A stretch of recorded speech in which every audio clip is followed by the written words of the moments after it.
Bonjour à tous, je continue à vous partager des extraits du livre du cardinal Ratzinger, Foi chrétienne hier et aujourd'hui.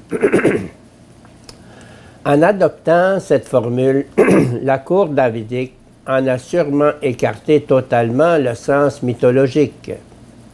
L'idée d'un roi physiquement engendré par la divinité est remplacée par cette représentation que le roi devient fils Hiket Nunc. L'acte de génération consiste dans l'acte d'élection par Dieu. Le roi est fils non parce que Dieu l'aurait engendré, mais parce que Dieu l'a élu. Il n'est pas fait recours à un processus physique, mais à la puissance du vouloir divin qui crée un être nouveau. Dans l'idée de filiation ainsi comprise se concentre également la théologie du peuple élu.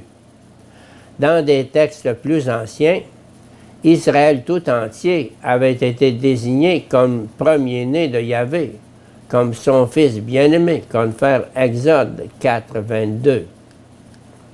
Si au temps des rois, cette expression est transférée au roi, cela veut dire qu'en lui, dans le successeur de David, est résumée la vocation d'Israël. Il est le représentant d'Israël et réunit en lui le mystère de la promesse, de la vocation et de l'amour qui repose sur Israël. Il y a plus. L'application du rituel royal oriental au roi d'Israël, tel que l'a fait le psaume, devait, en regard de la situation concrète d'Israël, paraître une cruelle plaisanterie. Il était concevable que l'on dise, lors de l'intronisation au Pharaon ou au roi de Babylone, « Tu as les nations pour héritage, ton domaine c'est la terre, tu peux la briser, la fracasser comme vase de potier. » De telles acclamations correspondaient aux prétentions de domination universelle de ces rois. Mais ces mots, qui avaient un sens dans le cas des grandes puissances de l'Égypte et de Babylone, lorsqu'ils sont appliqués au roi du mont Sion, tournent à la pure ironie, car les rois de la terre sont loin de trembler devant lui. C'est plutôt lui qui tremble devant eux. Parler de domination universelle à propos du misérable roitelet qu'il était, cela devait paraître presque ridicule. En d'autres termes, le manteau du psaume, emprunté au rituel royal oriental, était beaucoup trop large pour les épaules du roi réel qui régnait sur le mont Sion. Aussi était-il dans la logique de l'histoire que ce psaume, qui dans la situation présente devait paraître presque intolérable, devint de plus en plus une confession d'espérance en celui auquel il s'appliquerait un jour en toute vérité. Cela revient à dire, la théologie royale passant dans une première étape d'une théologie de génération à une théologie d'élection, passa dans une deuxième étape d'une théologie d'élection à une théologie d'espérance en un roi à venir. L'oracle d'intronisation devint de plus en plus la formulation de la promesse qu'un jour un roi viendrait, dont on pourrait dire à bon droit, « Tu es mon fils, moi aujourd'hui je t'ai engendré. Demande, je te donnerai les nations pour héritage. » Pardon. C'est à ce point précis que se rattache le nouvel usage de ce texte fait par la communauté chrétienne primitive. Sans doute l'application de ces versets du psaume à Jésus a-t-elle été faite pour la première fois dans le cadre de la foi en la résurrection.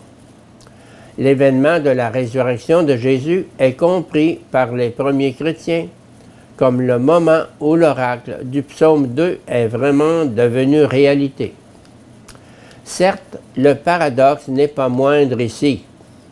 En effet, croire que celui qui est mort sur le Golgotha est également celui à qui sont adressées ces paroles, paraît une contradiction inouïe. Que signifie cette application de la formule? Elle veut dire que l'espérance royale d'Israël s'est accomplie dans celui qui est mort sur la croix et qui, aux yeux de la foi, est ressuscité.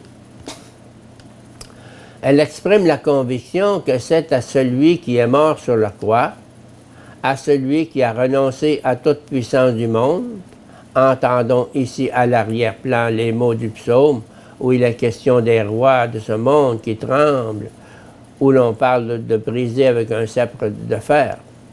À celui qui a fait mettre de côté tous les glaives et qui n'a pas, comme font les rois de la terre, les rois de ce monde, envoyé les autres à la mort à sa place, mais qui est allé lui-même à la mort pour les autres. À celui qui a placé le sens de l'existence humaine, non dans la puissance s'affirmant elle-même, mais dans une existence radicalement pour les autres, et qui même était cette existence pour les autres, comme le prouve la croix. C'est à celui-là seul que Dieu a dit, « Tu es mon fils, aujourd'hui je t'ai engendré ». C'est dans le crucifié que les croyants perçoivent quel est le sens de cet oracle, quel est le sens de l'élection. Non pas privilège et puissance pour soi, mais service pour les autres. En lui apparaît le sens de l'histoire de l'élection, le vrai sens de la royauté, qui a toujours voulu être une représentation. Ce que recouvre le mot « représenter », être là pour les autres, à leur place, prend désormais un autre sens. C'est à lui qui a complètement échoué, qui est suspendu au gibet, n'a plus de sol sous les pieds, dont on tire au sort les vêtements, et qui semble abandonné de Dieu lui-même. C'est précisément à lui que s'applique l'oracle « Tu es mon fils, aujourd'hui, en cet endroit, je t'ai engendré.